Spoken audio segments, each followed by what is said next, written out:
दुर्गापुर नामक एक गांव में एक ब्राह्मण परिवार रहता था। उसकी दो बेटियां थीं, उमनो और झुमनो। ब्राह्मण बहुत पेटू था, हमेशा कुछ न कुछ खाने की ताक में ही रहता था। एक दिन उसे पीठा यानी एक पकवान खाने की इच्छा हुई। उसने अपनी पत्नी को अपनी इच्छा बताई। पत्नी ने कहा, सो तो ठीक है, पर पीठा के लिए घर में चावल का आटा, गुड़, नारियल आदि तो कुछ भी नहीं है। ब्राह्मण ने कहा, तुम चिंता ना करो, मैं सब चीज़ों की जुगाड़ करता हूँ। यह कहकर वह भिक्षा मांगने के लिए निकल पड़ा। इधर उधर दिन भर से भिक्षा मांगकर वह देर रात घर लौटा। उसकी पत्नी ने पीठा बनाना शुरू किया। एक भी पीठा इधर उधर ना हो जाए, इसलिए वह जमकर वहीं बैठ गया। उसके हाथ में रस्सी का एक टुकड़ा था। हर पीठे के लिए वह रस्सी में एक गांठ लगा देता। इस तरह प्रत्येक पीठे का वह हिसाब रख रहा था, ताकि एक भी पीठा कम ना हो। उमनो झुमनो सो रही थीं। पीठा बनने के क्रम में आवाज होने से उमनो की नींद खुल गई। वह माँ के पास आकर बोली, मुझे भी एक पीठा दो ना माँ। ब्राह्मण की पत्नी जानती थी कि ब्राह्मण जितना पेटू है उतना गुस्सैल भी। उसने कहा, बेटी, यह तुम्हारे लिए नहीं है। क्यों? उमनो ने पूछा। माँ ने कहा, इनमें से अगर तुमने एक भी पीठा खाया तो तुम्हारे पिता तुम्हें जंगल में ले जाकर छोड़ देंगे। जंगल भेजेंगे तो भेजने दो, मुझे तो एक पीठा चाहिए। उमनो ने मचलते हुए कहा। मजबूरन माँ को एक पीठा देना पड़ा। पीठा खाकर उमनो सो गई। कुछ देर बाद झुमनो की भी नींद खुल गई। वह भी माँ के पास आकर बोली, पीठा माँ दो ना। माँ ने जब उसे टालना चाहा तो उसने भी प्रश्न किया। माँ ने कहा, पीठा खाने से तुम्हारे पिता तुम्हें जंगल में ले जाकर छोड़ देंगे। झुमनो ने कहा, भेजने दो। अंततः झुमनो को भी माँ ने चुपके से एक पीठा दे दिया। पीठा खाकर झुमनो अपनी दीदी उमनो के पास जाकर सो गई। ब्राह्मण की पत्नी सारी रात पीठा बनाती रही और ब्राह्मण छिपकर पीठों का हिसाब रखता रहा। सारा पीठा बनते बनते सुबह हो गई। पीठा खाने के लिए ब्राह्मण इतना उतावला था कि बिना हाथ मुंह धोए, बिना नहाए, बिना पूजा पाठ किए अकेले का पीठा खाने के लिए सोच रहा था। उसने केले का एक बड़ा पत्ता बिछाकर पत्नी को सारा पीठा लाने को कहा। ब्राह्मण की पत्नी ने सभी पीठे को केले के पत्ते पर रख दिया। ब्राह्मण एक एक पीठा खाता जाता और रस्सी की एक एक गांठ खोलता जाता। दो पीठे कम पाकर उसने चिल्लाकर पत्नी से कहा, समझ गया तुम्हारी चालाकी। तूने दो पीठे दोनों लड़कियों को दे दिए हैं। ये दोनों लड़कियां एक दिन मेरी जान लेकर रहेंगी।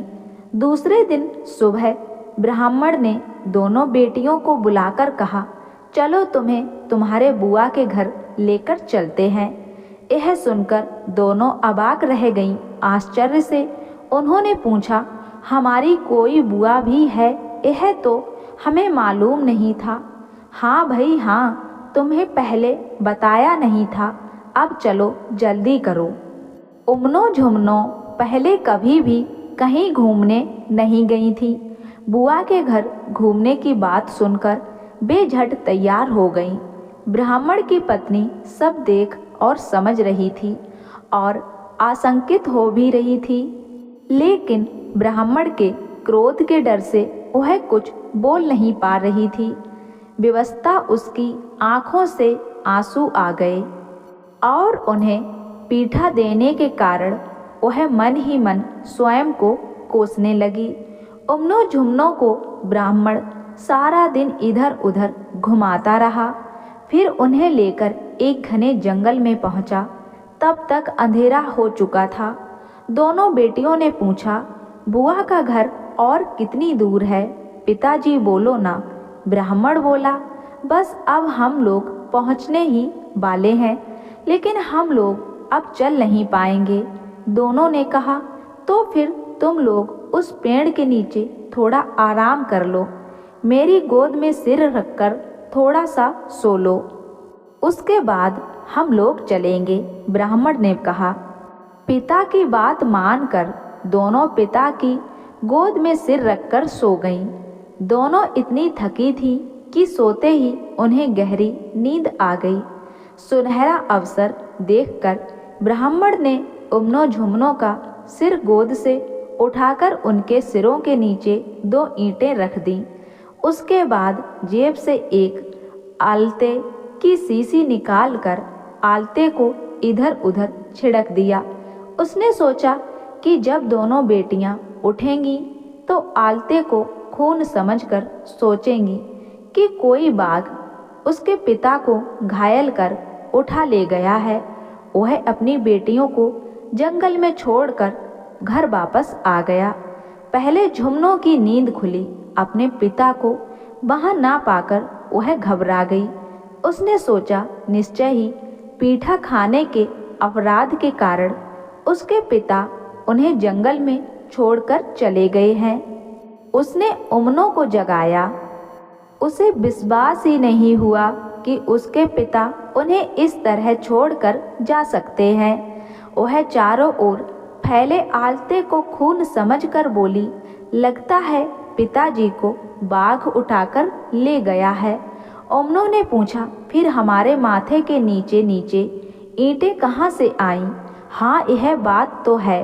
उमनों ने कहा, तुम्हें याद है ना दीदी, हम पिताजी की गोद में सिर रखकर सोई थीं। यदि बाघ पिताजी को ले गया तो हमारे सिर के नीचे ईंटें कौन रख गया? निश्चित रूप से पीठा खाने के अपराध में ही पिताजी हमें जंगल में छोड़ गए हैं। झुमनों ने कहा। झुमनों की बात उसे सच लगी, लेकिन भी क्या करें? चारों ओर घना जंगल, जंगली जानवरों की चीकारें। अब वे क्या करेंगी और कहाँ जाएंगी? झुमनों ने कुछ देर तक सोचने के बाद कहा, दीदी, इस समय हमें धैर्य से काम लेना होगा। चिंता करने रोने धोने से कोई लाभ नहीं होगा। पहले हमें किसी सुरक्षित आश्रय की खोज करनी चाहिए। सामने एक विशाल बरगद का पेड़ है, उसकी ओट में हम रात बिता सकते हैं। उन्होंने बरगद के पेड़ की ओट में रात बिताई। सुबह होते ही वे जंगल से बाहर निकलने के लिए तेज कदमों से चलने लगीं। कुछ दूर जाने के बाद उनकी दृष्टि कुछ देव कन्याओं पर पड़ी। वे कोई पूजा कर रही थीं। उन्हें देखकर दोनों ने सोचा, दुर्गा पूजा तो 2 माह पूर्व ही हो चुकी है, दिवाली का समय भी अब नहीं है, फिर ये किसकी पूजा कर रही हैं? तभी किसी की आवाज़ उन्हें सुनाई दी। ये लोग सूर्य देव ईतू की पूजा कर रही हैं। क्यों? इन दोनों ने पूछा। उत्तर मिला, दरिद्रता से मुक्ति पाने के लिए। उमनो झुमनो उस ओर बढ़ी। वहाँ उनके खड़े होते ही पूजा का कलश उलट गया। देव कन्याएं चिल्लाकर उठीं, कौन है ये पापी? क्या चाहती हो तुम दोनों? दोनों बोली, हम अत्यंत असहाय हैं। हमारे पिताजी कल रात हमें जंगल में छोड़कर चले गए। घूमते घूमते हम यहाँ आ पहुँची हैं। हम पर दया कीजिए। उनकी कातर बाणी सुनकर देव कन्याओं का मन पसीज गया। उन्होंने कहा, जाओ सामने के तालाब में स्नान करके आओ, फिर हमारे साथ ईतू की पूजा करना। उमनो झुमनो तालाब में स्नान करने गईं। पानी में पैर रखते ही तालाब का सारा पानी सूख गया। उन लोगों ने वापस आकर देव कन्याओं को सारी बात बताई। तब तक देव कन्या ने दूब की एक अंगूठी तैयार कर दी, उन्हें और दी और कहा, पहले इसे तालाब में फेंकना, फिर उसमें उतरना। किसी प्रकार की असुविधा नहीं होगी। उमनो झुमनो तालाब के पास पहुंची और दूब की उस अंगूठी को उस तालाब में फेंक दिया। देखते ही देखते तालाब पानी से भर गया और वे उसमें स्नान करके लौट आईं। पूजा समाप्त होने पर देव कन्याओं ने उन्हें वर मांगना सिखाया। देव कन्याओं के कथा अनुसार दोनों बहनों ने ईतु देवता के सम्मुख अपनी मनोकामना प्रकट की। उन्हें प्रणाम करके ईतु का प्रसाद और कलश लेकर घर की ओर चल पड़ी। रास्ते में एक जगह दोनों ने देखा कि एक छोटे से तालाब में ढेर सारा कर्मी साग है। उन्हें साग तोड़ने की इच्छा हुई। दोनों ने जैसे ही तालाब की ओर पैर बढ़ाए, एक सोने का सिर उमनों के पैरों में उलझ गया। झुमनों ने उसे उठाकर कपड़ों में छिपा लिया। उसके बाद दोनों घर की ओर चल पड़ीं। घर पहुंचने पर उनके पिता ने उस सोने के सिर को देखा तो वे घबराकर चिल्लाते हुए बोले, क्या है यह? इसे यहाँ क्यों लेकर आई हो? क्या हमारे हाथों में हथकड़ी लगवानी है? पिताजी, आप क्या कह रहे हैं? हम तो साग तोड़ने गई थीं। हमें तो यह वहाँ अचानक मिल गया। तुम्हारे कहने से कुछ नहीं होता, तुरंत इसे फेंक दो। यह कहकर ब्राह्मण ने खुद ही सोने के सिर को फेंक दिया। लेकिन आश्चर्य, वह सिर फिर लौट कर आ गया। ब्राह्मण अवाक रह गया। ऐसी घटना उसने पहले कभी नहीं देखी थी।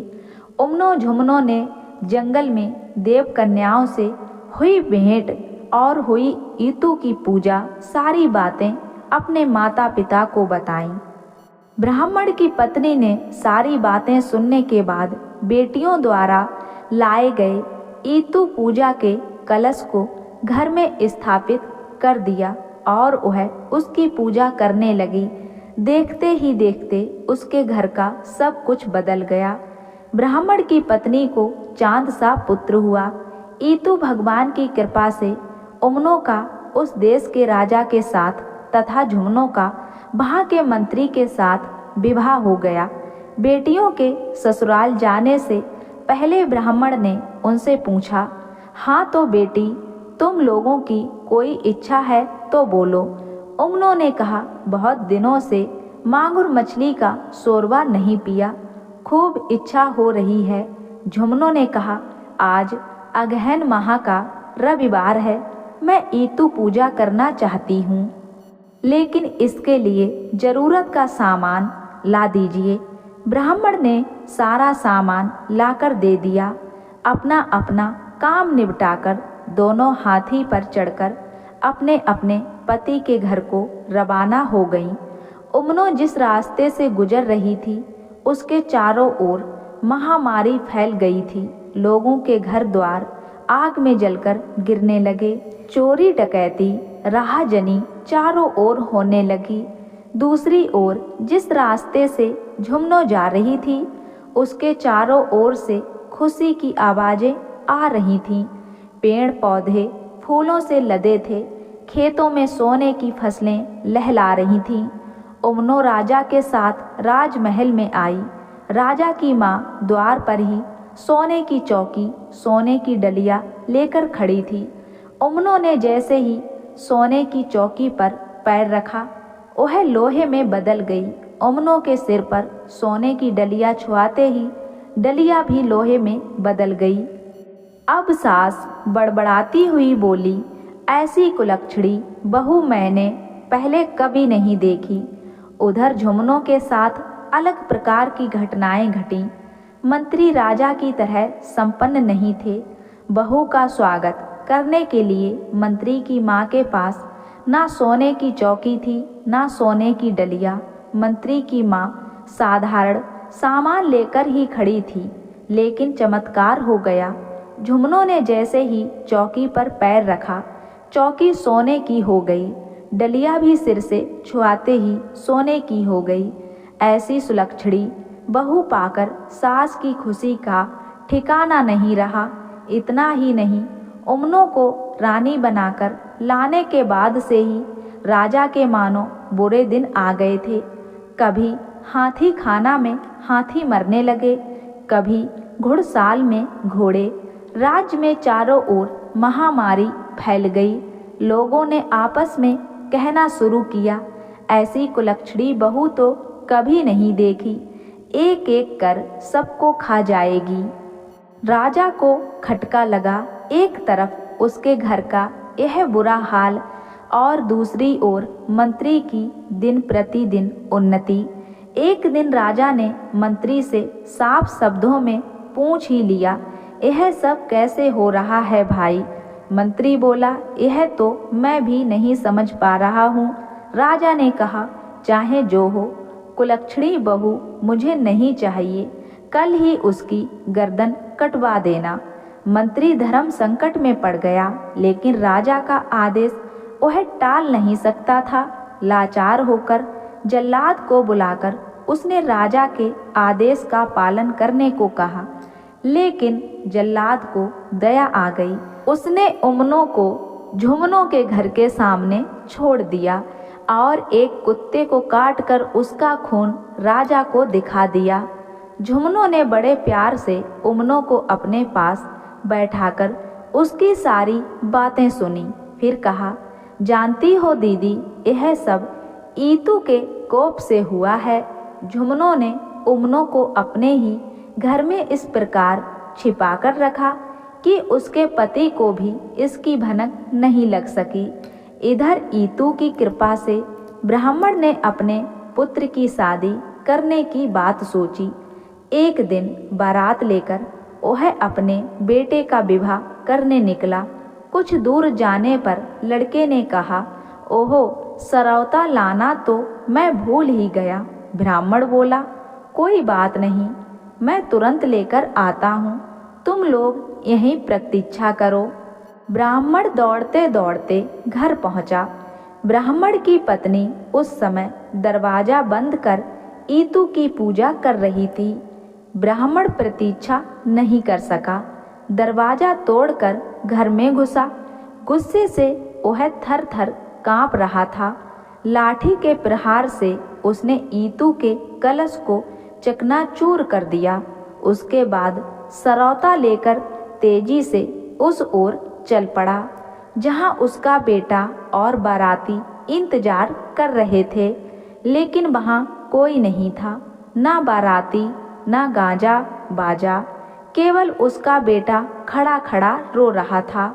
बहुत दुखी होकर ब्राह्मण घर लौटा, परंतु यह क्या, विशाल घर के स्थान पर पहले जैसा फूस का घर।